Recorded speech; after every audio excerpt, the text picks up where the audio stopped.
প্রেমিক বা প্রেমিকার হাত ধরে শহরের নানা গলি কিংবা গ্রামের মেঠো পথ হয়তো অনেকেই পাড়ি দিচ্ছেন। যারা সবেমাত্র এই পথ পাড়ি দিচ্ছেন তারা কি নিশ্চিত আপনাদের এই সম্পর্কটা আদৌ প্রেমের কিনা? যুগের সাথে তাল মিলিয়ে এই সম্পর্ক কি অন্য কোনো সম্পর্কের সাথে মিলে যাচ্ছে? নতুন যুগের নতুন শব্দ সিচুয়েশনশিপ কি অপরিচিত লাগছে? ভাবছেন সিচুয়েশনশিপ কি?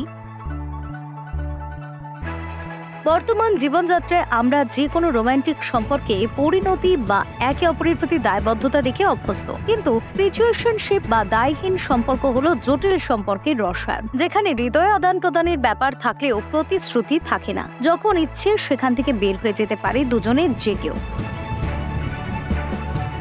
কেউ কেউ মজা করে একে বন্ধুর চেয়ে বেশি কিছু, প্রেমিক প্রেমিকার চেয়ে কিছু কম বলেও মনে করে। তবে এই ধরনের সম্পর্ককে বেশিরভাগ ক্ষেত্রে অসংজ্ঞায়িতই রেখে দেওয়া হয়। অনেকে এমন সম্পর্কের সাথে জড়িয়ে আছেন কিন্তু সেটা নিজেই বুঝছেন না। কিভাবে বুঝবেন আপনার সম্পর্ক সিচুয়েশনশিপে আটকে আছে কিনা?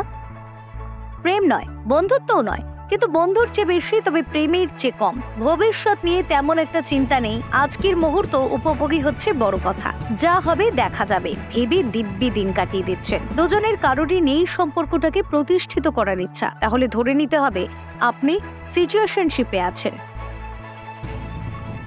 আপনারা নিজেদের সম্পর্ককে কখনো কোনো প্রেম বা ভালোবাসার নাম দেননি। প্রায়ই আপনি বা আপনার সঙ্গী বা দুজনেই অন্য কারোর সঙ্গে সময় কাটাতে যান। এক কথায় চোখের আড়াল হলেই আর কোনো যোগাযোগ থাকে না যে সম্পর্কে, সেটাই সিচুয়েশনশিপ। সম্পর্ক ছোট হোক বা বড় হোক, যুক্তিসঙ্গত বা অযৌক্তিক, সেখানে আমাদের প্রত্যাশা থাকাটাই স্বাভাবিক। কিন্তু সিচুয়েশনশিপের ক্ষেত্রে আপনার সঙ্গী আপনার ফোন ধরবেন কিনা বা মেসেজের রিপ্লাই দিবেন কিনা, একবার দেখা করার পরে আবার দেখা কবে হবে, এসব ক্ষেত্রে কোনো নিয়ম থাকে না। তাই সিচুয়েশনশিপে কেউ কোনো প্রত্যাশাও রাখে না।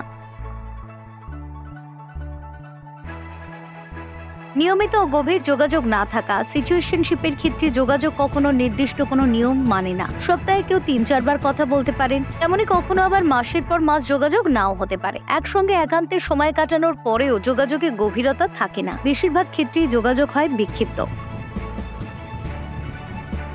দীর্ঘমেয়াদী পরিকল্পনা নিয়ে কথা হয় না। সম্পর্কে সাধারণত একসঙ্গে বের হওয়া, ঘুরতে যাওয়া, বন্ধু বান্ধবের সঙ্গে পরিচয় করিয়ে দেওয়া, ভবিষ্যৎ পরিকল্পনা এসব নিয়ে আলোচনা হয়। কিন্তু সিচুয়েশনশিপে এরকম কোনো ভবিষ্যৎ পরিকল্পনা থাকে না, এমনকি ভবিষ্যৎ নিয়ে আলোচনাও হয় না।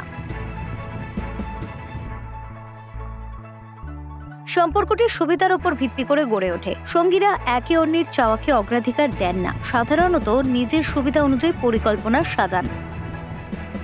সঙ্গীর সঙ্গে আপনার দেখা হলে মনে হয় একে অন্যের প্রতি অনুরক্ত। একসঙ্গে বসে হয়তোবা অনেক কিছু করার পরিকল্পনাও করেছেন, কিন্তু চোখের আড়াল হলে আর কোনো যোগাযোগ থাকে না। সেসব পরিকল্পনা বাস্তবায়নের কোনো তারাও অনুভব করেন না।